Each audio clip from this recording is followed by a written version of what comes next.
வடசென்னை பாராளுமன்ற தொகுதி சார்பாக கொளத்தூர் சட்டமன்ற தொகுதியிலே இன்றைக்கு என் மக்கள் யாத்திரையின் ஒரு அங்கமாக இன்றைக்கு காக்கி சட்டை பேரணி வரவேற்பு நிகழ்ச்சியும் இந்த மாபெரும் பொதுக்கூட்டமும் இங்கே நடைபெற்றுக் கொண்டிருக்கிறது.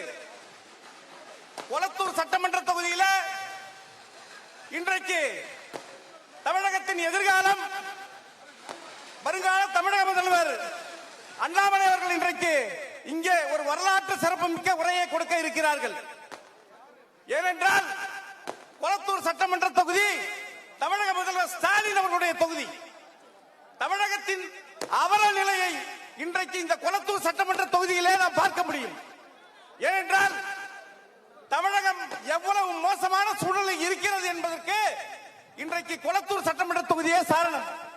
ஒரு முதல்வர் தொகுதி என்றால் அந்த முதல்வர் தொகுதியில இந்த 234 சட்டமன்ற தொகுதியிலும் ஒரு உதாரணமான தொகுதியாக கொளத்தூர் சட்டமன்ற தொகுதி இருக்க வேண்டும். ஆனால் 3 முறை சட்டமன்ற உறுப்பினராக இங்கு தேர்ந்தெடுக்கப்பட்ட இன்றைக்கு முதல்வராக இருக்கின்ற முன்பு மேயராக இருந்த ஸ்டாலின் அவர்கள் இன்றைக்கு கொளத்தூர் சட்டமன்ற தொகுதியில என்ன சாதனை செய்தார் முதல்வர் அவர்களே நீங்கள் சொல்ல முடியுமா? கொளத்தூர் சட்டமன்ற தொகுதிக்கு நீங்கள் செய்தது என்ன, தமிழகத்துக்கு செய்தது என்ன என்று நாங்கள் கேட்க விரும்பவில்லை. தமிழகத்திற்கு நீங்கள் அநீதி இழைத்துள்ளீர்கள், துரோகம் அளித்துள்ளீர்கள், லஞ்சம் லாவண்ய ஊழல் ரவுடி ராஜ்யம் நடந்து கொண்டிருக்கிறது. ஆனால் கொளத்தூர் சட்டமன்ற தொகுதியிலாவது 3 முறை தேர்ந்தெடுத்த உங்களுக்கு இந்த வாக்காளர்களுக்கு நீங்கள் என்ன செய்தீர்கள்? குறிப்பாக ஒரு 5 பிரச்சனைகளை மட்டும் சொல்லிக் கொள்ள விரும்புகிறேன். நான் 5 நிமிடத்தில் என்னுடைய உரையை முடிக்கிறேன். இந்த பேப்பர் மில் சாலை பெரம்பூரில் இருந்து இந்த பேப்பர் மில் சாலை 15 ஆண்டு காலமாக விரிவுபடுத்தப்படவில்லை. அதே போன்று பல்லவன் சாலை சுடுகாடு 15 ஆண்டுகளாக எம்எல்ஏ இருக்கிறார். ஆனால் அந்த சுடுகாடு தமிழகத்தின் மிக மோசமான சுடுகாடாக இருக்கிறது. ஒரு சுடுகாடு கூட கொளத்தூர் சட்டமன்ற தொகுதியிலே சரியாக இல்லை. அது மட்டுமல்ல, இந்த கொளத்தூர் சட்டமன்ற தொகுதியில 3 முறை சட்டமன்ற உறுப்பினராக இன்றைக்கு முதல்வராக இருக்கிறீர்கள்.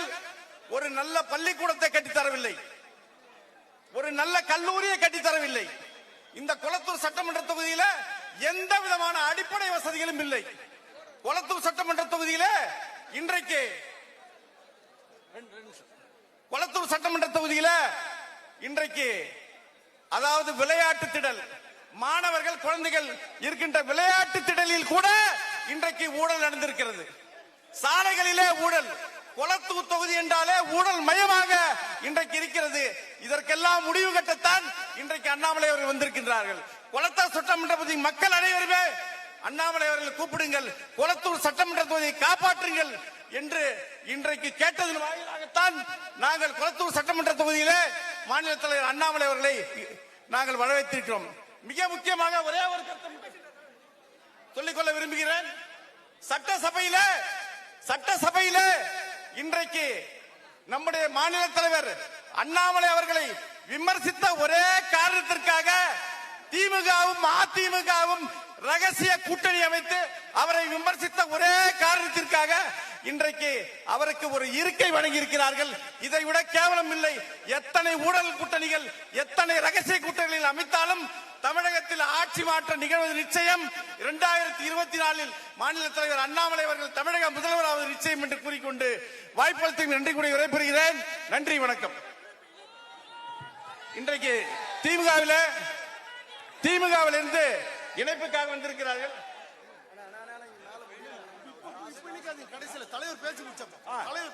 முதலில் மாநில தலைவர் அவருடைய எழுச்சி உரை, அதன் பிறகு மற்ற நிகழ்ச்சிகள். மலை பேரை கேட்டாலே அதிருது இல்ல, சத்தம் பத்தல. மலை எங்க தலை, வருங்கால முதல்வர் எங்க தலை. எவ்வளவு ஆசையா வெயிட் பண்ணிட்டு இருந்தோம். உங்க ஆவலை எதிர்பார்க்கிறோம். தலைவரை உடனடியாக நாங்க பேச சொல்றோம்.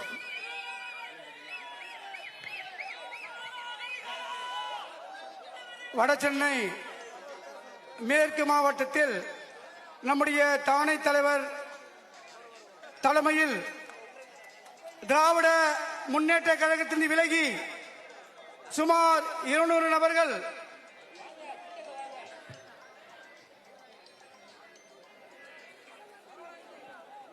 திராவிட திமுகவிலிருந்து விலகி சுமார் 200 நபர்கள் கட்சியிலே தலைவர் முன்னணி இணைத்துக் கொள்கின்றார்கள். அவ்வை கஜேந்திரன் சென்னை மாவட்ட திமுக முன்னாள் மாவட்ட துணை அமைப்பாளர் இலக்கிய அணி அவர்கள் மேடைக்கு வருமாறு அன்போடு அழைக்கின்றோம். அதேபோல்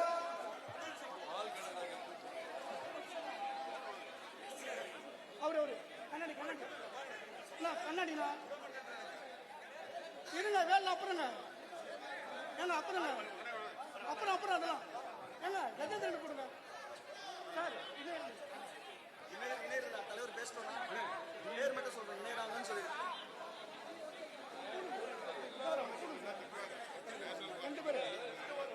அவங்க ரெண்டு பேர் மட்டும் அவங்க ரெண்டு பேர் மட்டும் மன்னிக்கணும் ரெண்டு பேர் திராவிட முன்னேற்ற கழகத்திலிருந்து கஜேந்திரன் அபிராமி அவங்கள மட்டும்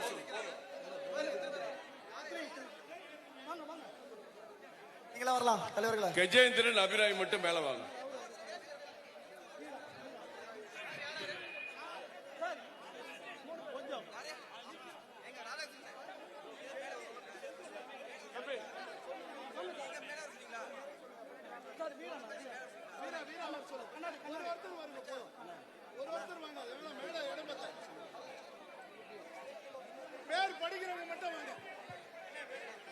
மேடை சின்ன மேடை எல்லாரையும் கூப்பிட முடியாது.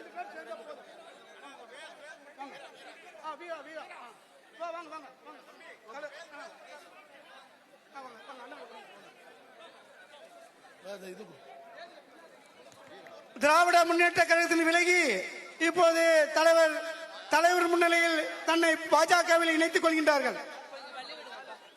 பாரத் மாதா கே, பாரத் மாதா கே, பாரத் மாதா கே, பாரத் மாதா கே.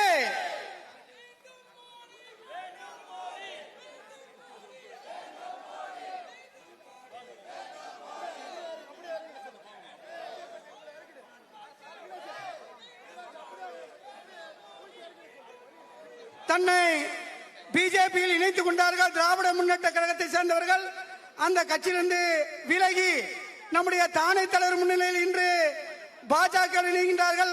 அவருக்கு கரகோஷம் செய்து நீங்கள் ஆர்ப்பரிக்குமாறு அன்போடு கேட்டுக்கொள்கின்றோம். அடுத்தது அனைத்து இந்திய அண்ணா திராவிட முன்னேற்ற கழகத்திலிருந்து விலகி சசிதரன் என்பவர் தலைவர் முன்னிலையில் இணைகின்றார்.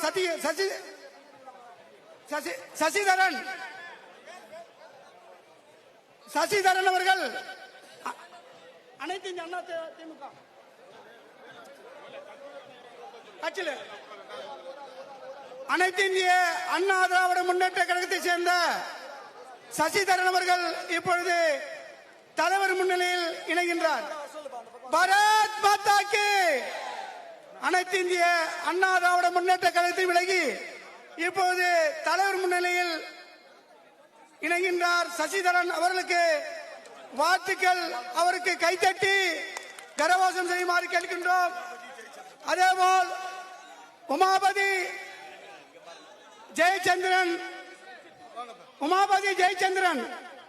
வாங்க ஏறுங்க. உமாபதி ஜெயச்சந்திரன் அந்த ஜெயச்சந்திரன் கை கட்டுறேன். உமாபதி ஜெயச்சந்திரன் உமாபதி ஜெயச்சந்திரன் ஜெயச்சந்திரன் மேல அவர் அனுப்புவோம். ஜெயச்சந்திரன் அவர் அனுப்புவோம்.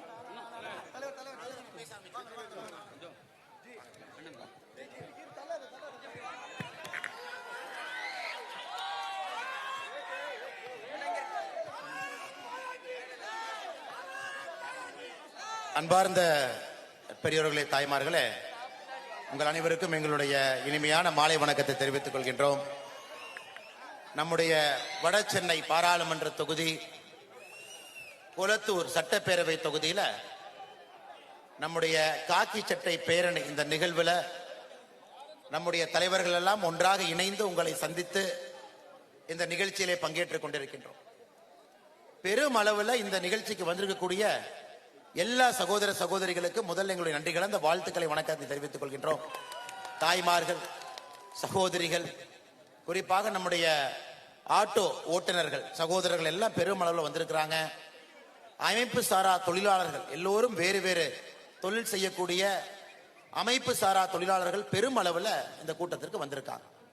உங்களை எல்லாம் பார்க்கும் பொழுது எனக்கு தெரிவது என்னன்னாங்க, எதிர்பார்ப்பு, பாரதிய ஜனதா கட்சியின் மீது உங்களுக்கு இருக்கக்கூடிய எதிர்பார்ப்பு, குறிப்பாக 2024 பாராளுமன்ற தேர்தலில் 3வது முறையாக மோடி அவர்கள் ஆட்சி கட்டல்ல அமர்த்த வேண்டும் என்று சாமானிய மனிதர்கள் நினைக்கின்றார்கள் என்பதுதான் குளத்தூர் சட்டப்பேரவை தொகுதியில எனக்கு தெரியுதுங்க ஐயா. நம்ம அனைவருமே சாமானிய மனிதர்கள்.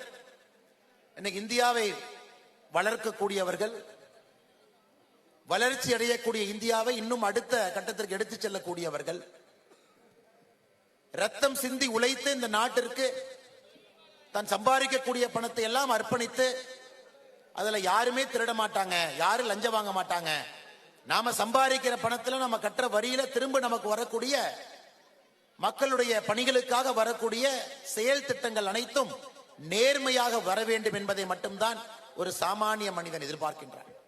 அது போன்ற சாமானிய மனிதர்கள் அற்புதமான இந்த கூட்டத்தில் நாம் குளத்தூரில் நின்று கொண்டிருக்கின்றோம் சகோதர சகோதரிகள். அதனால்தான் உங்களுக்கு ஒரு பெரிய நன்றியை நான் தெரிவித்தாக வேண்டும்.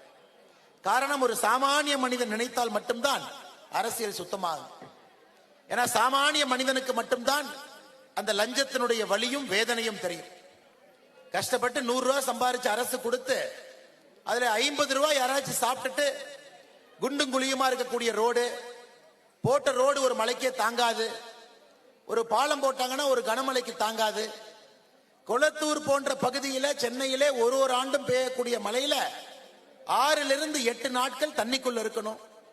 10 ஆண்டுகளாக நீங்கள் சம்பாதித்த சொத்து எல்லாம் ஒரே ஒரு கனமழைக்கு காணாமல் போகிறதெல்லாம் ஒரு சாமானிய மனிதன் சென்னையிலே பார்த்து கொண்டிருக்கின்றான் சகோதர சகோதரிகளை.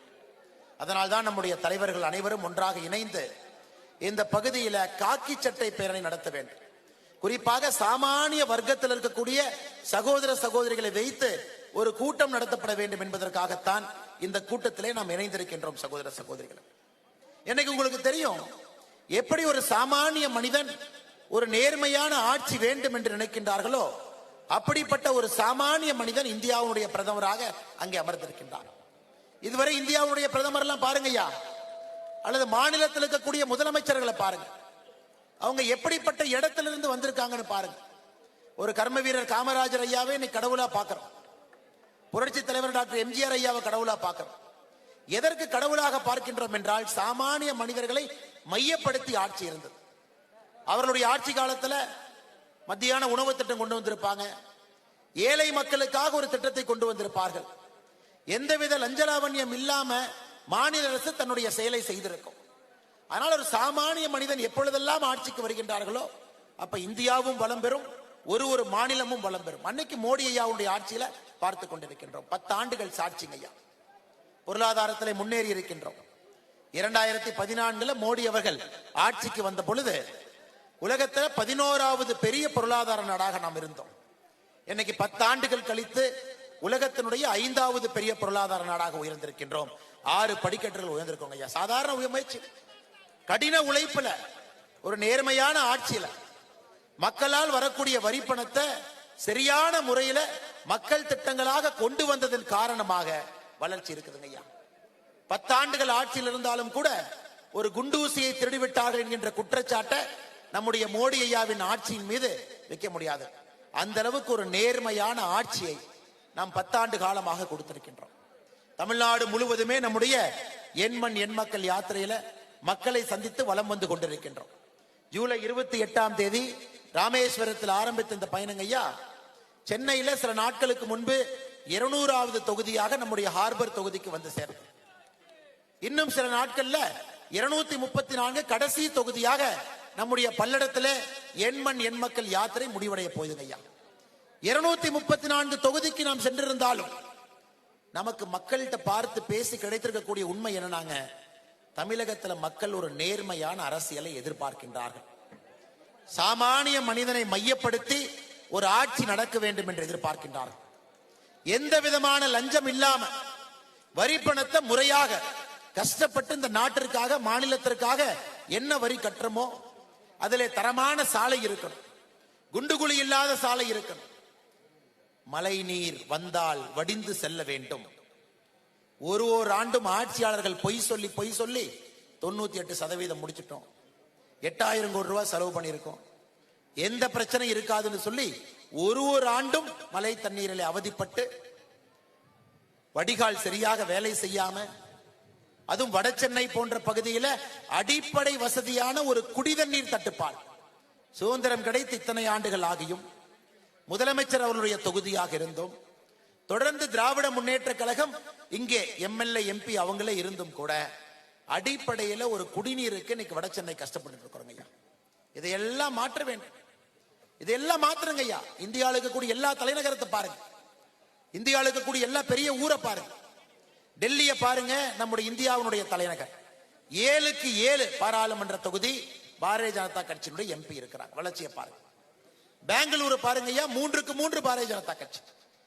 அதே போல மும்பையை பாருங்க. இந்தியாவில் இருக்கக்கூடிய பெரிய நகரங்கள் அனைத்தும் இன்னைக்கு மோடி ஐயாவுடைய வளர்ச்சி நமக்கு வேண்டும். ஒரு மாநகரமும் கூட அடிப்படை கட்டமைப்புகள் இருக்க வேண்டும். அந்த மாநகரத்தினுடைய வளர்ச்சி நன்றாக இருந்தால் சாமானிய மனிதனுக்கு எந்தவித பிரச்சனையும் இல்லாம இருக்கலாம். அப்படிங்கறத ஒரு பெரும் மாநகரமும் பாரதிய ஜனதா கட்சியின் பக்கம் வந்து கொண்டிருக்கிறது. ஆனா சென்னையை பாருங்க ஐயா, சென்னையை பாருங்க. தென் சென்னை எடுத்துக்கங்க. தென் சென்னையுடைய எம்பி யாருன்னு பாருங்க. தென் சென்னையினுடைய எம்பி யாருன்னு பாருங்க. அரசியல் குடும்பத்தில் பிறந்து குடும்ப கோட்டால எம்பியாக இருந்து சாமானிய மனிதர்களுக்கு என்ன பிரச்சனை இருக்கு, மத்திய அரசுடைய திட்டங்களை முழுமையா கொண்டு போய் சேர்க்கலாமா, அதை பத்தி எந்த அக்கறையும் இல்லாத தமிழச்சி தங்கபாண்டியன் அவர்கள். அவருடைய சகோதரர் தமிழகத்தினுடைய நிதி அமைச்சரா இருக்கிறாங்க. அவர் சொந்த சகோதரர்.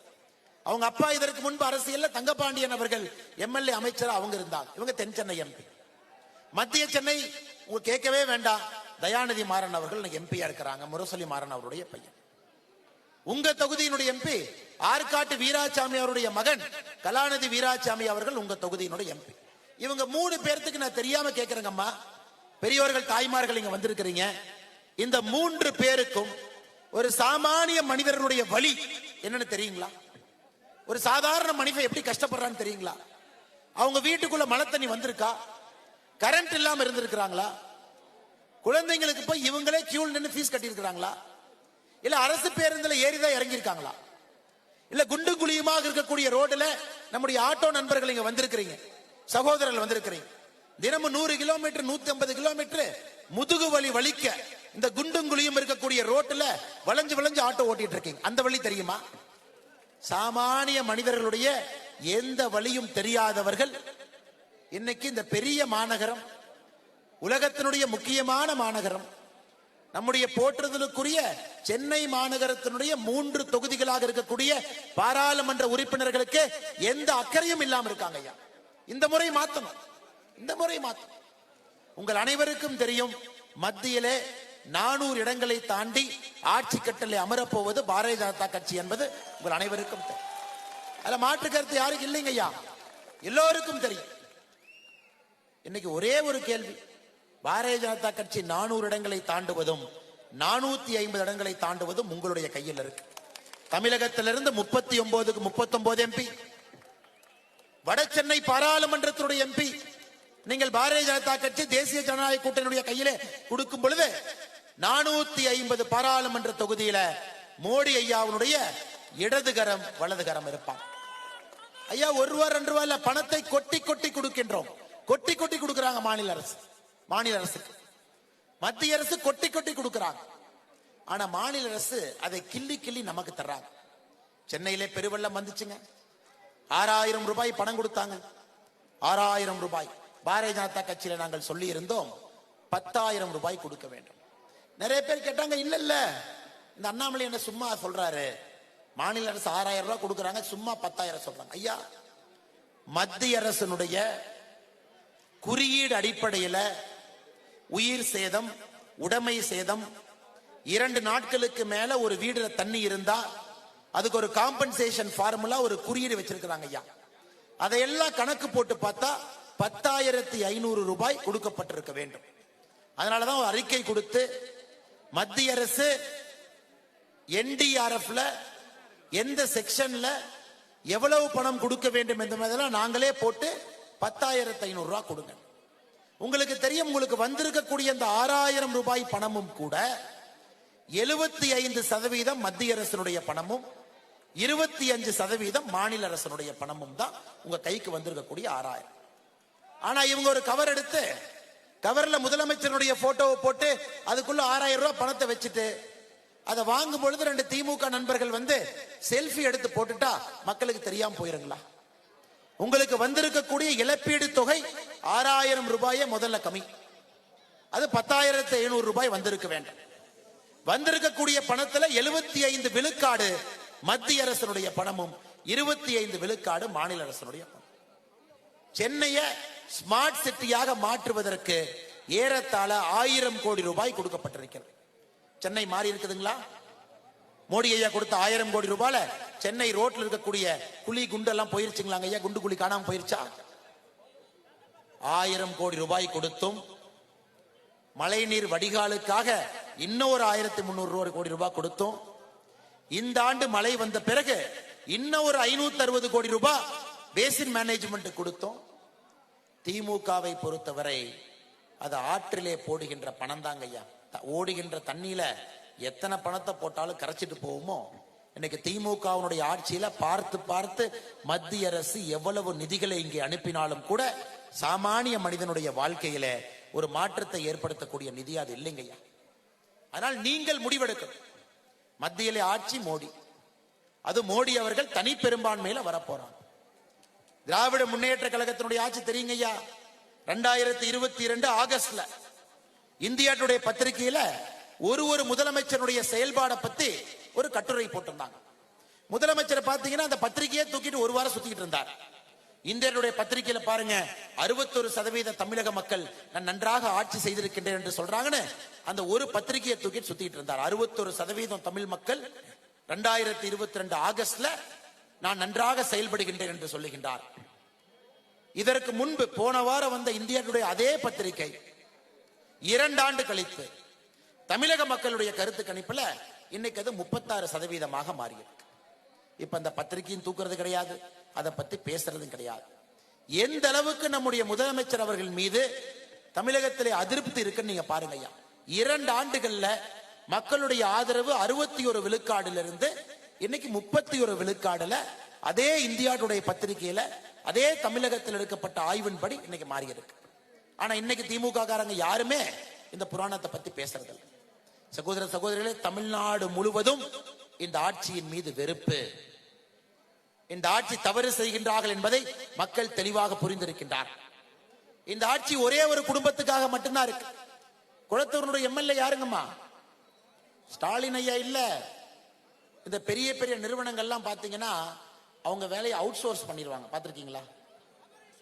கம்பெனி அமெரிக்காவில் இருக்கும், ஆனா அந்த வேலையை பெங்களூரு, ஹைதராபாத், சென்னையில் நாம செய்வோம். இந்த தொகுதியினுடைய MLA out source MLA Sekar Babu ஒரு பேர். அவர் அவுட் சோர்ஸ் பண்ணியாச்சு. Outsourcing. உங்களுக்கு எம்எல்ஏ எல்லாம் இருக்கிறாங்க, தயவு செஞ்சு நீங்க நினைக்கிறாதீங்க. Sekar Babu outsourcing BPO, business process outsourcing BPO போல அவுட் சோர்சிங் எம்எல்ஏ இன்னைக்கு குளத்தூருக்கு இருக்காங்க. ஸ்டாலின் எப்ப வருவாங்க? அந்த ஜீப் எடுத்துட்டு வருவாங்க. மழை வந்துச்சுன்னா அந்த சிவப்பு கருப்பு ஜீப் எடுத்துட்டு அந்த வண்டி 2 நாள் கழிச்சு வரும். எப்படி மக்களை பார்ப்பாங்க?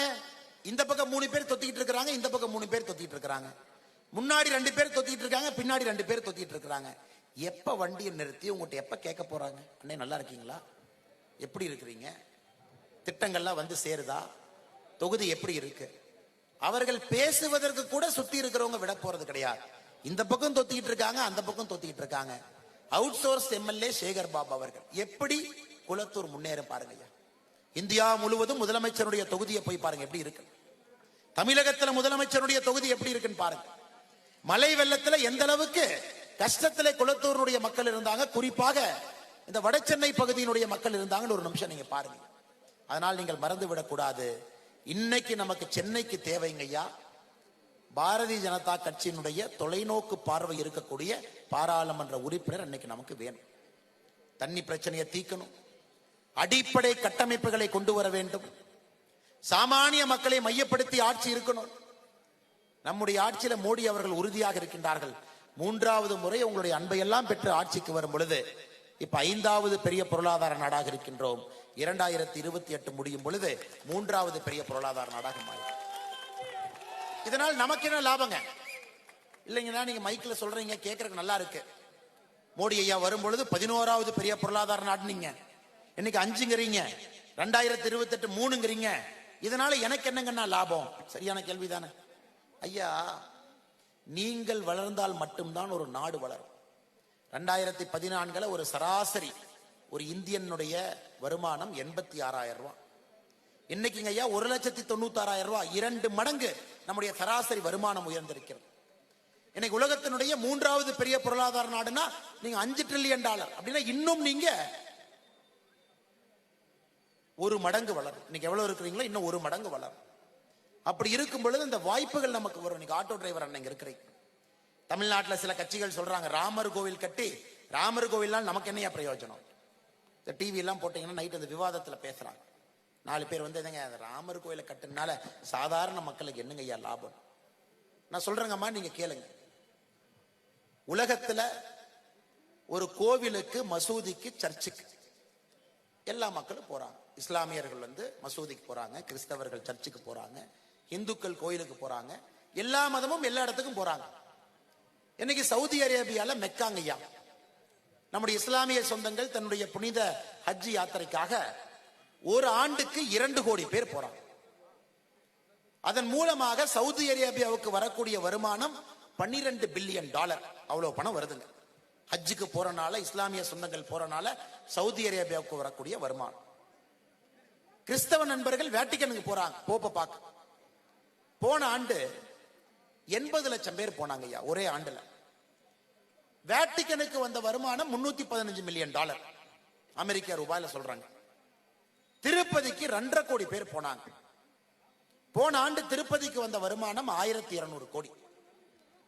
அடுத்த ஆண்டு ஸ்டேட் பேங்க் ஆஃப் இந்தியா அவங்களுடைய ரிசர்ச் ரிப்போர்ட் சொல்லுதுங்க, அயோத்தியாவுக்கு 5 கோடி பேர் செல்வார்.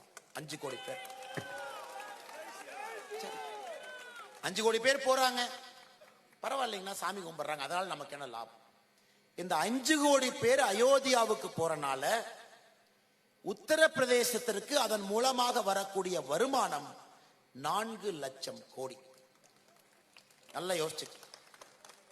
தமிழக அரசினுடைய நம்முடைய பட்ஜெட் 3 லட்சம் கோடிங்க. நம்முடைய பட்ஜெட் 3 லட்சம் கோடி. அடுத்த ஆண்டு அயோத்தியாவுக்கு செல்லக்கூடிய 5 கோடி சகோதர சகோதரிகள் அங்கே ஏற்படுத்தக்கூடிய பொருளாதாரம் மட்டுமே இத்தனை லட்சம் கோடி. இதுல ஹோட்டல் வச்சிருக்கிறவங்க, ஆட்டோ ஓட்டுற சகோதர சகோதரி, பூ விற்கிற அக்கா, எல்லோரும் சேர்ந்துதான் இந்த 4 லட்சம் கோடி பணம். எல்லோருக்கும் சேர்ந்து பொருளாதாரம் 4 லட்சம் கோடி ரூபாய் அயோத்தியா உருவாக்க போகுது. உத்தரப்பிரதேச அரசுக்கு இதன் மூலமாக வரக்கூடிய அரசுக்கு வரக்கூடிய வருமானம் 25,000 கோடி டாக்ஸ் மூலமா. பாருங்க, ஒரு கோவில். இன்னைக்கு தமிழ்நாட்டில் எத்தனை கோவில் இருக்கு? வேளாங்கண்ணி சர்ச் இருக்கு, எத்தனை இஸ்லாமிய மசூதி இருக்கு, எத்தனை முக்கியமான தர்கா இருக்கு. நாகூர் தர்கால இருந்து எவ்வளவு இருக்குங்க ஐயா? இவங்க இதை எல்லாம் ஒன்னா இணைச்சாவே போதும், சாதாரணமா 3 லட்சம் கோடி ரூபாய் வருமானத்தை கொண்டு வரலாம். ஒரே ஒரு கோயில் உத்தரப்பிரதேசத்துல, அயோத்தியா கோவில், குழந்தை ராமரனுடைய கோவில் 4 லட்சம் கோடி ரூபாய் வருமானத்தை அடுத்த ஆண்டு ஈட்ட போகுது. இவங்க வேலையும் செய்ய மாட்டானுங்க, வேலை செய்யறவங்களே விட மாட்டாங்க. இந்து நண்பர்களுக்கு, இந்துக்களுக்கு பஞ்சபூத ஸ்தலங்கள்ல முக்கியமான ஸ்தலங்கள் இங்க இருக்கு. 1000 ஆண்டுகளுக்கு மேல பழமையான கோவில் தமிழகத்துல மட்டுமே 700க்கும் மேற்பட்ட கோவில் இருக்கு. கிறிஸ்தவ நண்பர்களுக்கு வேளாங்கண்ணியிலிருந்து எத்தனையோ ஆலயங்கள் இருக்கு. இஸ்லாமிய நண்பர்களுக்கு இருக்கு. இன்னைக்கு பாரதிய ஜனதா கட்சி எதற்காக HRNC வேண்டான்னு சொல்றாங்க ஐயா? இவ்வளவு வருமானம் வரக்கூடியத உண்டியல் இருக்கிற 100 ரூபாய் மேல ஆசைப்பட்டு இந்த வருமானத்தை எல்லாம் இழந்து கொண்டிருக்கின்றோம். அந்த உண்டியலை யாரு தூக்கலாங்கிறதான் கண் அங்க இருக்கு ஐயா. இன்னைக்கு உத்தரப்பிரதேசல அயோத்தியா கோவில் நமக்கு வழிகாட்டுகிறது. மத நம்பிக்கை ஒரு பக்கம், அதன் மூலமாக வரக்கூடிய பொருளாதாரம் ஒரு பக்கம், அதன் மூலமாக வரக்கூடிய முன்னேற்றம் ஒரு பக்கம். உலக நாடுகள் அப்படி யோசிச்சுட்டு இருக்கிறாங்க ஐயா. நாம கடன் வாங்கிட்டு இருக்கோம். திமுக வந்த பிறகு கடந்த 2.5 வருஷத்துல 32 மாசத்துல 2,69,000 கோடி கடன் வாங்கி. இன்னைக்கு மொத்த கடன் 8,23,000 கோடி. இந்தியாவிலே அதிகமாக கடன் வாங்கிய மாநிலம் நாம். திமுக மட்டுமே 2,69,000 கோடி கடன் வாங்கியிருக்கான். எப்படி குழந்தைகளுக்கு நல்ல பள்ளிக்கூடம் கட்ட முடியுங்க? ஏன் செவிலியர்கள் போராடுறாங்க? ஏன் பகுதி நேர ஆசிரியர்கள் போராடுறாங்க? ஏன் நீ கவர்மெண்ட் பஸ்ல ஏறினீங்கன்னா எப்ப கூரை தலைமையில விழுகும், எப்ப படிக்கட்டு இடிஞ்சு விழுன்னு பயத்துல தாங்க ஏறுறோம். யாராச்சும் கவர்மெண்ட் பஸ்ல தைரியமா ஏற முடியுமா?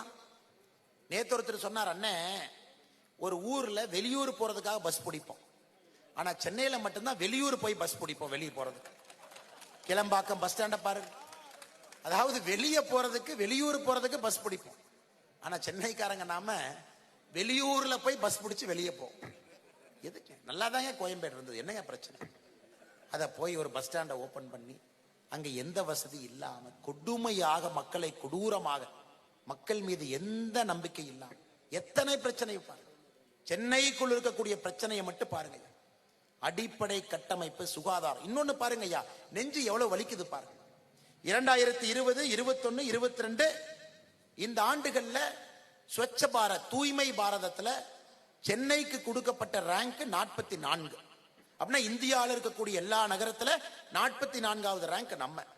இந்த ஆண்டு யாராச்சும் பாத்தீங்களா சென்னைக்கு என்ன ரேங்க் கொடுத்திருக்காங்கன்னு? 199. பாத்தீங்களா?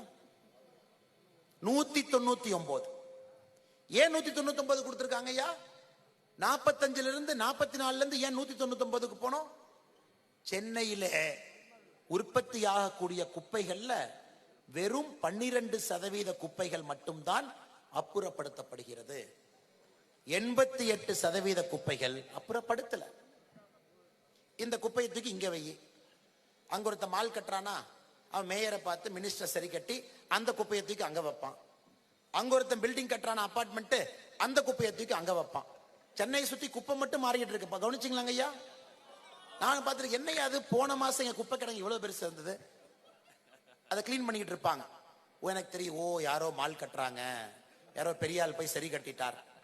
அப்படியே பக்கத்துல ஒரு 4 தெரு தள்ளி பார்த்தீங்கன்னா அந்த குப்பை மலையும் போல இருக்கக்கூடிய குப்பை 2 தெரு தள்ளி இன்னொரு தெருவுக்கு போயிருக்கும்.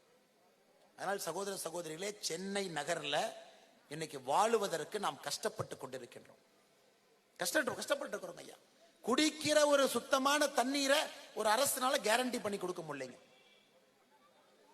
அமோனியம் லீக்கேஜ் ஒரு பக்கம், இன்னொரு அரசு நிறுவனத்திலிருந்து இன்னொரு லீக்கேஜ் ஒரு பக்கம். ஒரு ஆண்டும் ஆண்டவனை வேண்டி, எல்லா ஊரும் என்ன வேண்டிக்குவாங்க? மழை நிறைய குடியான். சென்னை மக்கள் மட்டும்தான் மழை நிறைய பெஞ்சிராதேன்னு வேண்டிக்கும். பாருங்க கொடுமை பாருங்க. மழை நிறைய பெஞ்சா கஷ்டம் நமக்கு. உண்மையாலுமே சென்னை நகரை பாருங்க ஐயா, குளத்தூரை பாருங்க. ரோட்டுக்குள்ள குழி இருக்கா, குழியில ரோடு இருக்கான்னு சந்தேகம் உங்களுக்கு வரலையா? எல்லாத்தையும் சரி பண்ணுங்கம்மா, பெரிய வேலை காத்திருக்கு. ஆட்டோ அண்ணன் வந்து நம்மகிட்ட எவ்வளவு சவாரிக்கு பணம் வாங்குறாங்களோ, வண்டி ஜேசி ரிப்பேருக்கு அதை விட அதிகமா போகும் நினைக்கிறேன், அந்த குழியில எல்லாம் வண்டி ஓட்டி. ஆனால் சகோதர சகோதரிகளே, எங்களுடைய அன்பையான வேண்டுகோள், முழுமையாக சென்னை மாநகரை மாற்ற வேண்டிய நேரம் இது. நெட்டை கழட்டுறேன், போல்ட்டை கழட்டுறேன், பெயிண்ட் அடிக்கிறேன், அதெல்லாம் பத்தாது. சென்னை அதெல்லாம் தாண்டி போயிடுச்சு. குப்பையிலே கை வைத்து, குடிநீரிலிருந்து, அடிப்படை கட்டமைப்பிலிருந்து, ரோடிலிருந்து, சுகாதாரத்திலிருந்து, ஆரம்ப சுகாதார நிலையத்திலிருந்து, சென்னைக்குள்ள இருக்கக்கூடிய கார்பரேஷன் பள்ளிக்கூடத்திலிருந்து எல்லாத்தையும் சரி பண்ண வேண்டிய நேரம் இந்த பாராளுமன்ற தேர்தல் 2024. இன்னைக்கு பாருங்க ஐயா, நான் சில திட்டங்கள் படிக்கிறேன். இன்னைக்கு உங்களுக்கே ஆச்சரியமா இருக்கும், இந்த திட்டங்கள்லாம் நமக்கு வந்திருக்கான். இன்னைக்கு மத்திய அரசு, குறிப்பாக நம்முடைய அமைப்பு சாரா தொழிலாளர்கள் யார் இருக்கிறாங்க, கட்டடத்துல கூலி வேலை செய்யறவங்க, மேஸ்திரி, எல்லாம் அமைப்பு சாரா தொழிலாளர்கள் அப்படிங்கிறவங்க. இன்னைக்கு நம்முடைய மோடி ஐயா அமைப்பு சாரா தொழிலாளர்களுக்கு பென்ஷன் கொடுக்கறாங்க. பென்ஷன் 60 வயசு ஆயிருச்சுன்னா மாசம் 3000 ரூபாய் பென்ஷன். அண்ணே நான் என்னண்ணே, நான் வந்து காரச்சட்டியில நான் கார வேலை செஞ்சுட்டு இருக்கிறேனே, ஒரு அபார்ட்மெண்ட்ல வேலை செய்யறேன், எனக்கு பென்ஷனா? ஆமா பென்ஷனுங்க ஐயா. அமைப்பு சாரா தொழிலாளர்களுக்கு பென்ஷனு.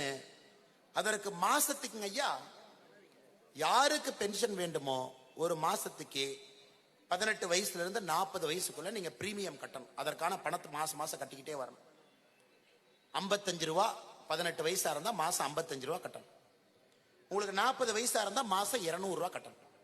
55 ரூபாயில இருந்து 200 ரூபாய்க்குள்ள மாசம் மாசம் பணத்தை கட்டிட்டு வந்தீங்கன்னா உங்களுடைய 60வது பிறந்த நாளிலிருந்து தொடர்ச்சியாக 3000 ரூபாய் உங்களுடைய வங்கி கணக்குக்கு பென்ஷனா வந்துடும்.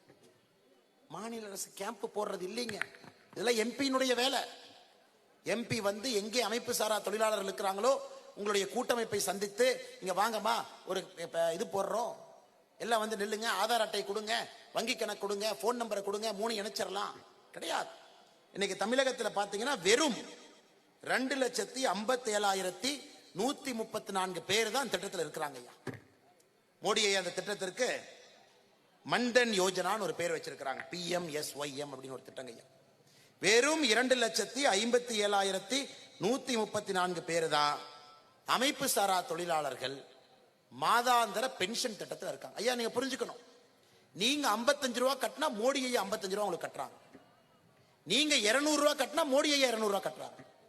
18 வயசுல இருந்து 40 வயசுக்குள்ள அமைப்பு சாரா தொழிலாளர்கள் 60 வயசுக்கு மேல 3000 ரூபாய் மாத மாத பென்ஷன் வர வேண்டும் என்று யார் நினைக்கின்றீர்களோ பிரீமியம்ல 50% உங்களுது, 50% மோடி ஐயா.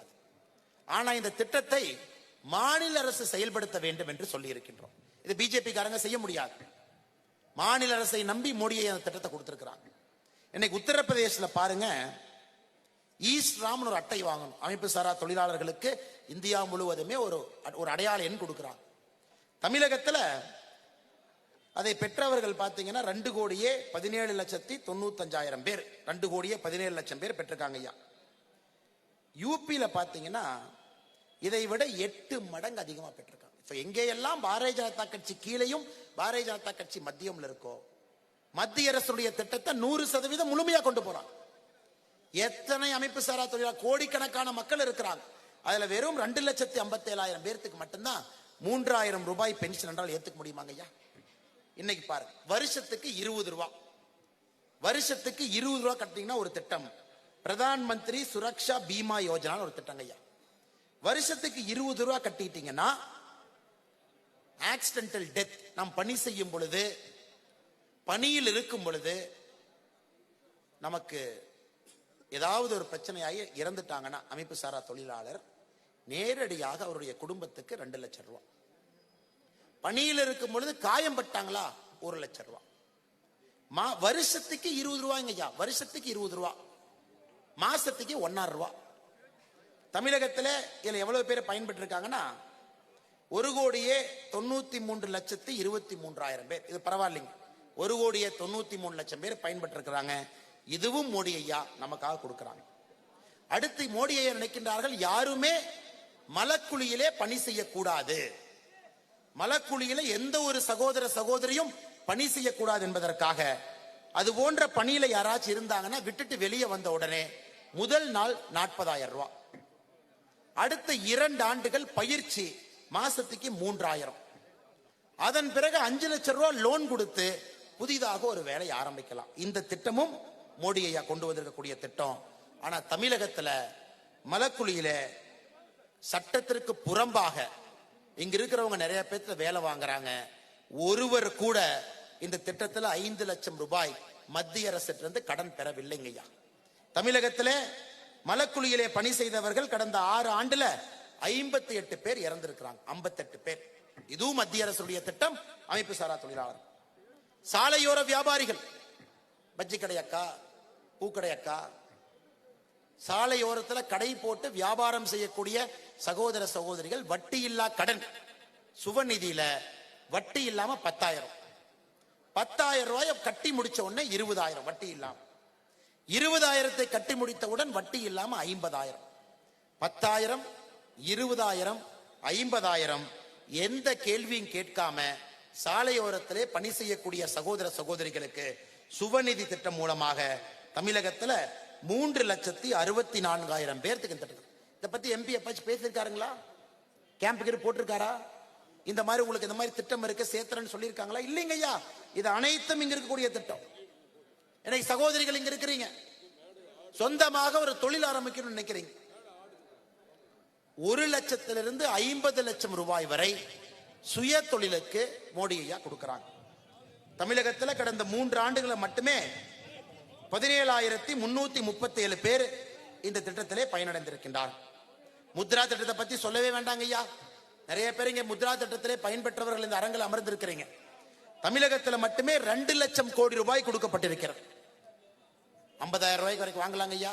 முதல் முத்ரா 50,000 5 லட்சம் வாங்கலாம், 5 லட்சத்திலிருந்து 10 லட்சம் வாங்கலாம், 10 லட்சம் ரூபாய் வரை முத்ரா கடன்.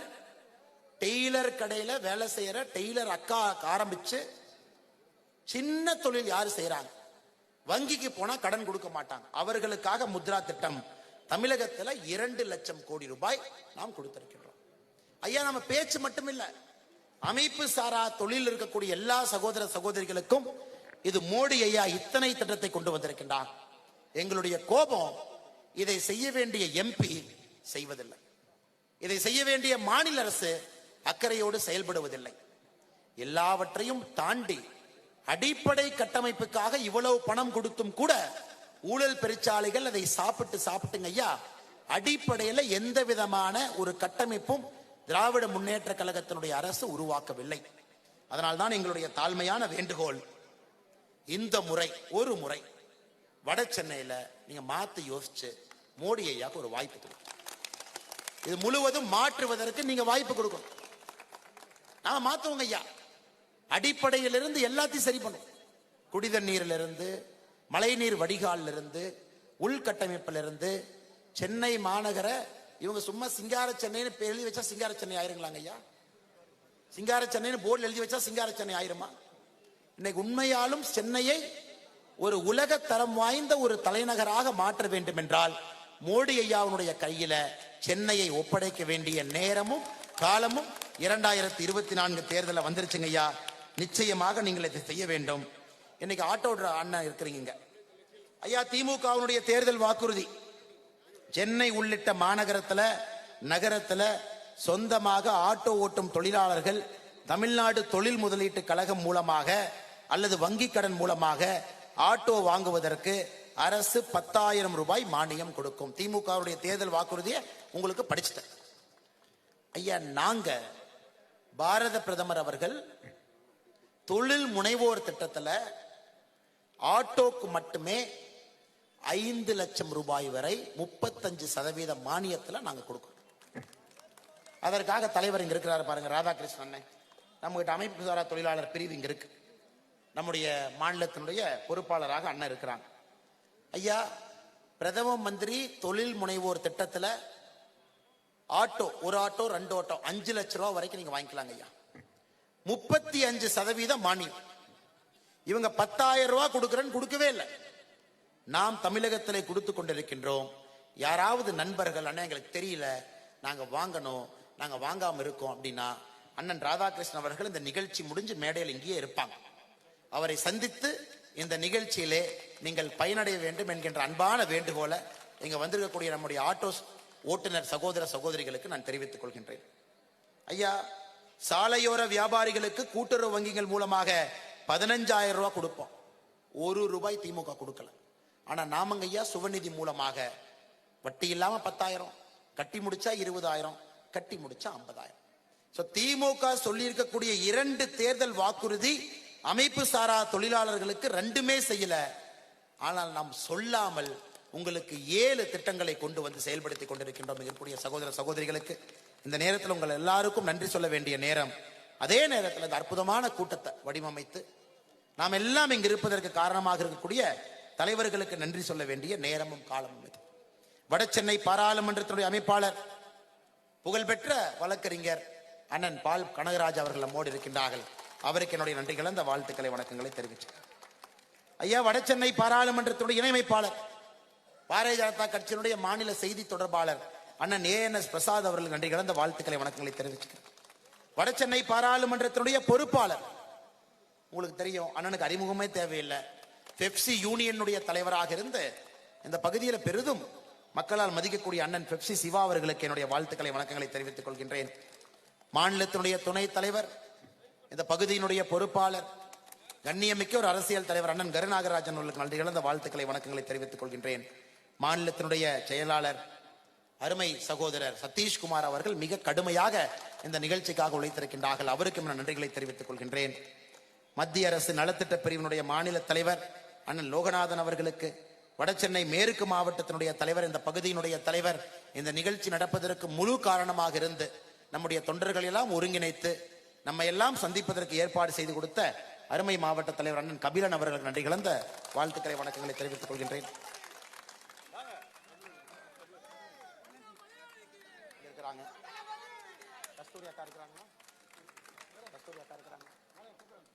நம்முடைய சிறப்பு விருந்தினராக இந்த நிகழ்வுக்கு வந்திருக்கக்கூடிய அருமை சகோதரி நடிகர் கஸ்தூரி அவங்க நீங்க எல்லாம் பார்த்திருக்கிறீங்க. நம்முடைய பாரத பிரதமர் அவரின் மீது பெரிய அன்பு வச்சிருக்கிறாங்க. தொடர்ந்து தேசியத்தின் பக்கம் எப்பொழுதும் ஆதரவு கொடுக்கக்கூடிய, உண்மையை தைரியமாக உறக்கமாக பேசக்கூடிய சகோதரி கஸ்தூரி அவர்கள் இந்த நிகழ்வுக்கு வந்திருக்கின்றார்கள். அவருக்கு என்னுடைய சிறப்பான நன்றிகளையும் வணக்கத்தையும் இந்த நேரத்தில் தெரிவிப்பது என்னுடைய கடமையாக கருதுகின்றேன். வட சென்னை கிழக்கு மாவட்டத்தினுடைய தலைவர் அருமை சகோதரர் கிருஷ்ணகுமார் அவர்களுக்கு நன்றி கலந்த வாழ்த்துக்களை வணக்கங்களை தெரிவித்து, அமைப்பு சாரா மக்கள் சேவை பிரிவினுடைய மாநில தலைவர், நான் சொல்லுகின்ற திட்டத்தை எல்லாம் தமிழ்நாட்டில் கட்சியின் சார்பாக செயல்படுத்தக்கூடிய தலைவர் சகோதரர் ராதாகிருஷ்ணன் அவர்களுக்கு நன்றி கலந்த வாழ்த்துக்களை வணக்கங்களை தெரிவித்துக் கொள்கின்றேன். பெரம்பூர் சட்டமன்ற தொகுதியினுடைய அமைப்பாளர் பாலாஜி அவர்கள், இணை அமைப்பாளர் இளமதி அவர்கள், பொறுப்பாளர் பிரவீன்குமார் அவர்கள், திருவிக நகர் சட்டமன்ற தொகுதியினுடைய அமைப்பாளர் கபிலன் அவர்கள், இணை அமைப்பாளர் சரவணன் அவர்கள், பொறுப்பாளர் சந்தோஷ்குமார் அவர்கள், கொளத்தூர் சட்டமன்ற தொகுதியினுடைய அமைப்பாளர் PK இளங்கோ அவர்கள், இணை அமைப்பாளர் முத்தையா அவர்கள், பொறுப்பாளர் பிரகாஷ் அவர்கள், மேடையில் இருக்கக்கூடிய எல்லா தலைவர்கள்,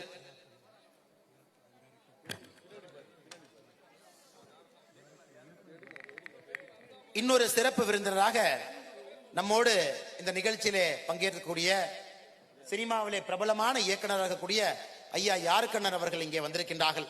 அவரையும் உங்கள் முன்னால் அறிமுகப்படுத்தி அவருக்கும் இந்த நேரத்தில் நன்றி கலந்த வாழ்த்துக்களை வணக்கங்களை தெரிவிப்பது என்னுடைய கடமையாக கருதுகின்றேன்.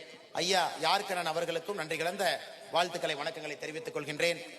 இன்று கட்சியிலே புதிதாக வேறு வேறு கட்சியிலிருந்து அவை கஜேந்திரன் அவர்கள் தலைமையிலே 50 சகோதர சகோதரிகள், வெல்டிங் பாஸ்கர் அவர்கள் தலைமையில 100 சகோதர சகோதரிகள், சசிதரன் அவர்கள் தலைமையில 30 சகோதர சகோதரிகள், எல்லா கட்சிகளிலிருந்தும் இந்த நிகழ்ச்சியில் இணைந்திருக்கக்கூடிய எல்லா சகோதர சகோதரிகளுக்கு நன்றி கலந்த வாழ்த்துக்களை வணக்கங்களை தெரிவித்து, ஒரு சிறைந்த நடிகராக இருந்து நம்ம எப்பொழுதும் சிரிப்பலையிலே அமர்த்தக்கூடிய அண்ணன் கணேஷ் அவர்கள், பாரதிய ஜனதா கட்சியில கடுமையாக உழைக்கக்கூடிய அன்பு சகோதரர் கணேஷ் அவர்களுக்கும் இந்த நேரத்தில் என்னுடைய சிறப்பான நன்றிகளை வாழ்த்துக்களை வணக்கங்களை தெரிவித்துக் கொள்கின்றேன். யாரு பேராவது விடுபட்டு இருந்தா மன்னிச்சுங்க ஐயா. ஒரு சிறப்பான கூட்டம், எழுச்சி மிகுந்த கூட்டம். நம்முடைய தொண்டர் படை இன்னைக்கு ஒரு யூனிஃபார்ம் எல்லாம் போட்டுட்டு கொளத்தூர்ல ஒரு சிறப்பு படையாக வந்திருக்கின்றார்கள்.